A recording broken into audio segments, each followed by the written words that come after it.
Welcome back, friends, and great work on these comments. Keep them coming. What I'm going to do is now share for everybody what we're hearing and seeing, and then I want you to reflect on that and give us more input. These, again, are on our position statements, of which we have 5, and then we will bring these all together and have what we think is close to a final statement for each of them for our later session. So position statement number 1, the Urgency of Civility Conference believes that we need to restore confidence in the American election system by, I love Andrew's comment, by 2024, I totally agree with that, by using asset framing to change the narrative. I love that. Donna goes on further to say we need an effort to change the narrative about elections from negative to positive. We have to have we have a long and strong history of expanding election access and improving election integrity, and emphasizing that in an inspirational way, a la asset framing, will be a big step toward restoring confidence in elections. Donna, I really like the way you're taking that, and it's addressing so much of the legislation to do exactly the opposite. So if any of you have thoughts on how to grab the essence of that, make it concise, we can also, now that I'm thinking about this, we can have a concise statement, and then we can have ways for people to go deeper into it. So terrific. Ted, I appreciate your comment as well. Number 1, he would prioritize this above the others. One way to accomplish it would be to recruit a 12-person civilian cabinet in every county across the country to write a report including a priority list of what the 12-person cabinet believes are the highest risk to future voter integrity in our country. I'm likening this to the grand jury system, if you will. They would specifically not be commenting on past elections. That would be a requirement of theirs. This could be arranged by what body in each county where you're not sure. Perhaps 4 Republican voters, 4 Democrats, 4 independents. No media involvement, party involvement until the report is ready. The group could call on experts to testify to the group. It's exactly like a grand jury. The cabinet would function like a jury on steroids in that they can ask questions, are not making a on-off decision, but rather a priority list of risks to voting process integrity, probably pay the members of the cabinet. Neat idea. And I could see this somehow being fleshed out, beta tested, and becoming a suggestion to US voter rule laws. Awesome idea.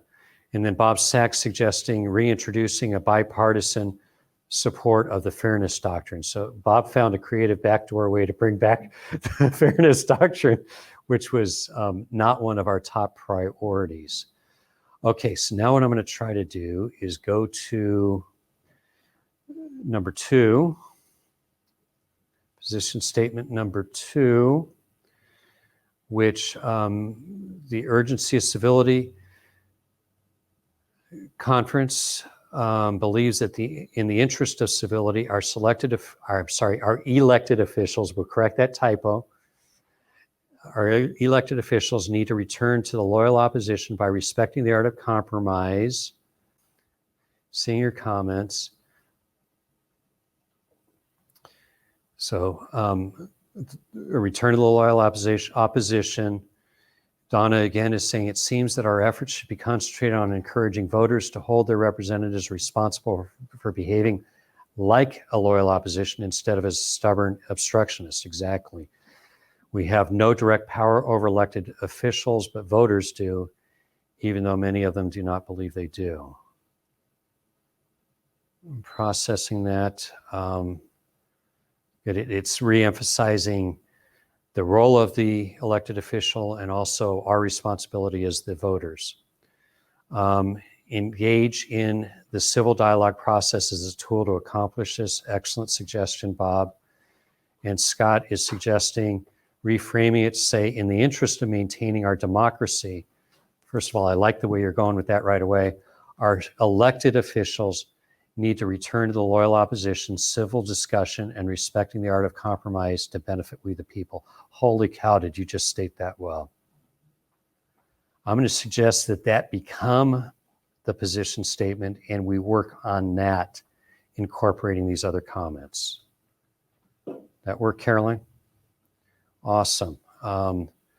Thank you for that, all of you, and Scott, especially you. I mean, that's just beautiful. All right, let me see if I can get to 3. Position statement number 3 is up, and it is here. Don't mind me, I'm just talking to myself.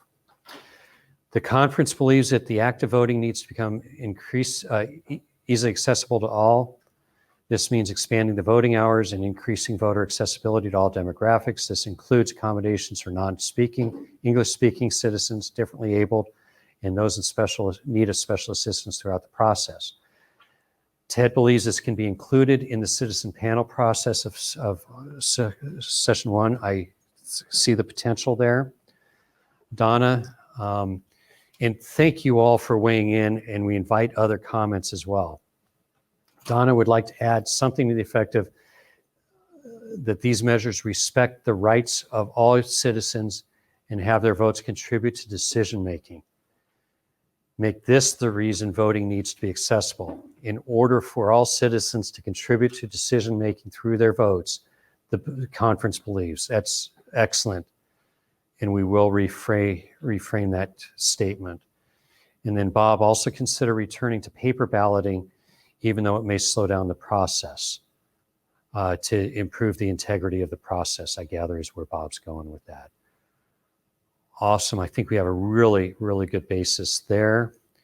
And so now I'm on position statement number 4. Whoops. Somehow I hit a wrong button because I didn't hit the comments. We're getting there. Oh, that's 5. Position statement 4. We have a couple comments here. Okay. Now we're cooking. So number 4, the conference believes civic learning within public school education needs to be enhanced in order to better equip young Americans on how to become involved in their local and national communities and become civically engaged. We will accomplish this, Andrew says, by incorporating critical thinking practices and emotional intelligence instruction into the curriculum, allowing for emotional civility to be practiced in our schools. I love that. And then I can see us being able to go deeper. What is emotional intelligence? What is emotional civility? And preparing the curriculum to share to school boards across the country. Awesome, awesome thought. And I think we can easily incorporate that. Bob is suggesting we do this by introducing age-appropriate education on civic matters and issues. I agree, and I think tying those 2 comments can work. The key here, of course, we've all seen the battles in school districts across the land over what is appropriate, and it ends up getting politicized. We've got to find the proper language to minimize the possibility of people being able to politicize it. Although I think we all recognize it will be politicized no matter what. But I think that's a solid, solid start to framing that one. And then finally, position statement number 5. The conference believes that we must encourage a culture of commitment to include a lifelong civic education opportunities for a year's service experience in civic engagement through volunteerism. We will do this by, Scott suggesting, encouraging local, state, and federal governments to sponsor volunteer and paid service opportunities. I haven't looked at the others yet, but maybe that can be promoted even beyond government, our school systems, NGOs, other nonprofits can find ways to encourage that as well. Andrew's suggesting we can do this by promoting programs where the year of service earns 1-year tuition waiver at public universities.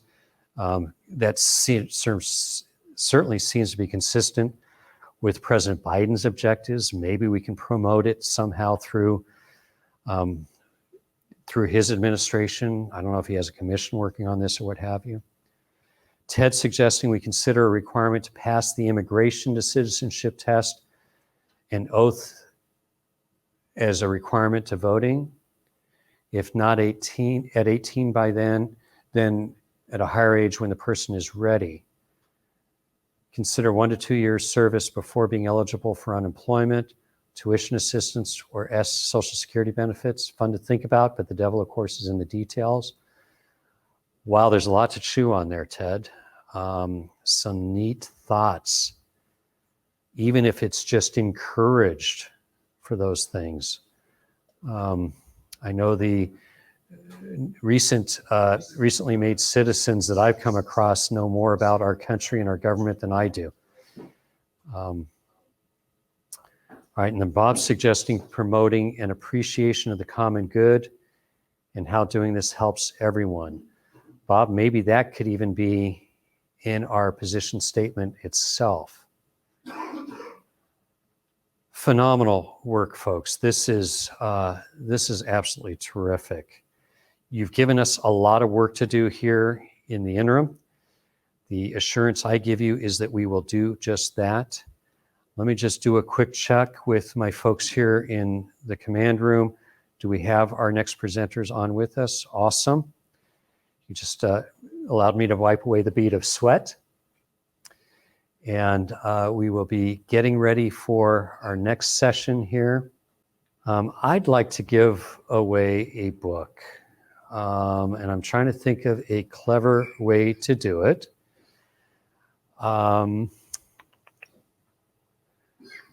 Somebody help me here. What can we do in terms of giving away a book right now? All righty, here we go. This is a challenge. So position statement number 1, the conference believes that we need to restore confidence in the American election system by. We had one witty answer there. By what year should we restore confidence in the American election system? Whoever answers that correctly in the comments section will win a book. I'm not sure which book right now. Donna won. Donna's just pervasive everywhere. The book we're going to go give away for this one is Bob Sachs' book, The Path to Civility. And Donna, you're going to enjoy the read.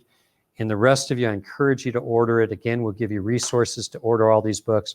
It's a great read. It takes the 110 rules of civility and decent behavior that are accredited to George Washington. He didn't actually write them. It was a handwriting exercise that that he was asked to do. I guess his handwriting was none so good. Excuse me, sorry for getting in your face there. This is the book here, and I encourage you to get it. It's a great, great read. And what Bob has managed to do is take those 110 lessons, combine them with the lessons of Buddha, and it's just, you'll thoroughly enjoy it. I'll be crude here and say it's also a great bathroom book, but